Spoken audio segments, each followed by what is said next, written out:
Imagine an ancient city at dawn, its stones worn by time, shadows lingering in the streets. This city has known both glory and sorrow, a place suspended between darkness and the promise of a new day. Here begins our journey into the book of Zephaniah. Zephaniah's words are not just ancient history, they're a living conversation echoing through the ages. He spoke to a world much like ours, noisy, confused, and wandering. His message was a mirror, reflecting society's cracks and brokenness. It's unsettling to look, but within these warnings runs a current of hope. Zephaniah invites us to feel the weight of prophecy, to confront uncomfortable truths. He paints a world that's forgotten its source of life and peace. To appreciate the light, we must first understand the depth of the shadow. This is a story of cosmic significance, played out in the heart of a single city. But it's also about the timeless patterns of human experience. We all know what it's like to long for light in a place of shadow. Zephaniah's message is for anyone who's ever wondered if the sun will rise again after a night of broken promises. It's a universal story of falling and rising, of being lost and found. And it all begins here, in the quiet dawn, with the first words of a prophet. The journey from judgment to hope starts now. Now, let's walk the city as Zephaniah saw it, not quiet, but restless and unwell. The air is thick with dishonest commerce, the poor are cheated, corruption runs deep, leaders meant to protect have become predators, princes like lions, judges like wolves. Those entrusted with justice exploit the vulnerable. The prophets and priests too have failed, arrogant, self-serving, twisting the sacred for their own gain. The city's moral compass is shattered, the cries of the oppressed go unheard. Warnings have come, but hearts remain hardened. Injustice is done openly, without shame. This is a society in open rebellion, refusing correction, spiraling out of control. The light of truth is hidden, the people stumble in darkness. Zephaniah delivers a painful diagnosis, a world destroying itself from within. The stage is set for a necessary, powerful response. The city's brokenness demands more than words, it calls for transformation. The time for reckoning has come. Stay with us for this full reflection. What is the divine response to such corruption? Not blind rage, but a measured, purposeful judgment. God declares, "Wait for me. I will gather nations, assemble kingdoms." This is a cosmic court, not impulsive destruction. Judgment here is purification, a fire to cleanse, not annihilate. Imagine a storm gathering, like a goldsmith refining gold in fire. Impurities burned away, until only what is true remains. Zephaniah's words are intense.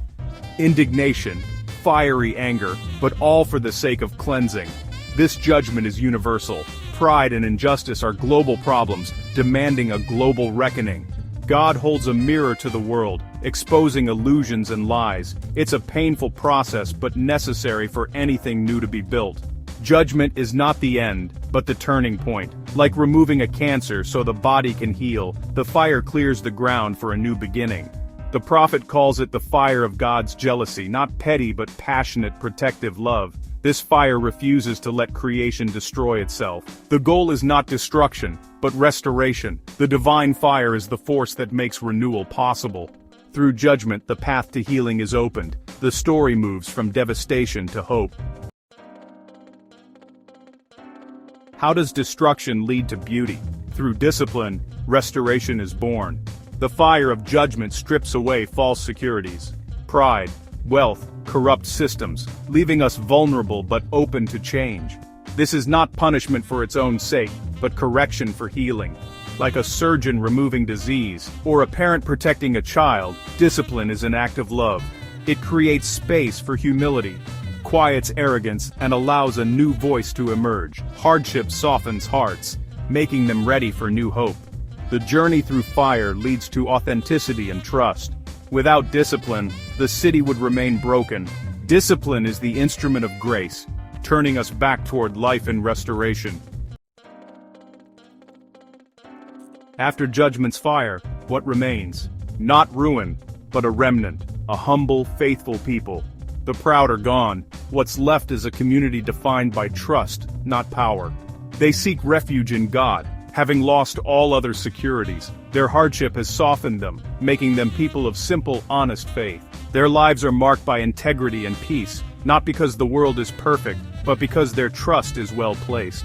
Zephaniah promises, "They shall lie down, and none shall make them afraid." White streaks, This remnant is the seed of a new beginning. The future is built not on grand ambition, but on quiet faithfulness. God's work is done through the small and humble.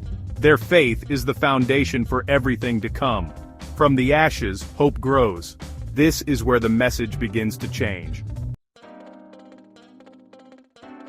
The prophecy's tone shifts, the storm has passed and joy breaks through. Sing aloud, O daughter of Zion. The city once filled with sorrow now resounds with celebration. The Lord has removed judgment and fear. His presence brings security. The city is transformed, no longer anxious but alive with hope. Renewal is everywhere. Neighbors embrace, markets are honest, children play freely. Even nature seems to join the celebration. This is holistic restoration, spiritual, social, and communal. Weakness is replaced by strength, despair by purpose. The city is awake, vibrant, and given a second chance. The morning of joy has dawned. A new life begins for all who dwell there.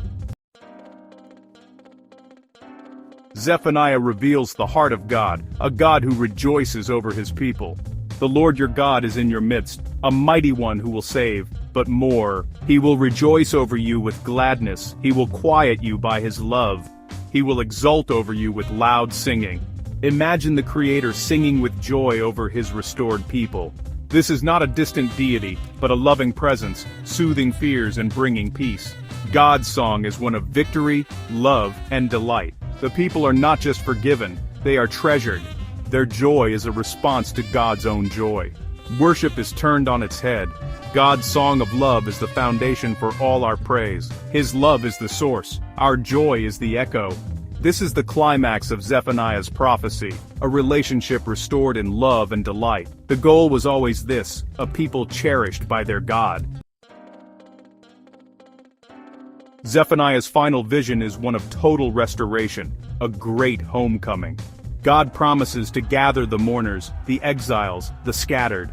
The lonely and lost are brought home, their community and worship restored. The lame and outcast are sought out and honored. In the new city, the weak become symbols of healing and redemption. No one is left behind. The city, once scorned, becomes a beacon of hope for the world. Its story is now one of renewal, not failure. Restoration is not a return to the old, but an elevation to something new. God's promise is tangible. Families reunited, doors opened, a celebration for all. This is shalom, peace, wholeness, and a community made right. The vision is of a people living securely in God's loving presence. As Zephaniah's vision closes, we see a city at peace, families home, gentle light in every window. This is not the end, but the beginning of a new way of living. Hope fulfilled, promises kept. Zephaniah's story is a microcosm of the human longing for justice, peace, and belonging. Even in darkness, renewal is possible. Humility and trust outlast pride and force. The prophet's words invite us to honest self-reflection and courageous hope.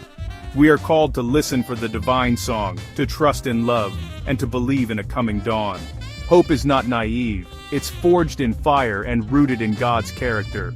Whether in judgment or joy, the message is the same. Wait for the Lord, seek refuge, and listen for his song of love. A new day, a restored home, and lasting peace are promised to all who hope.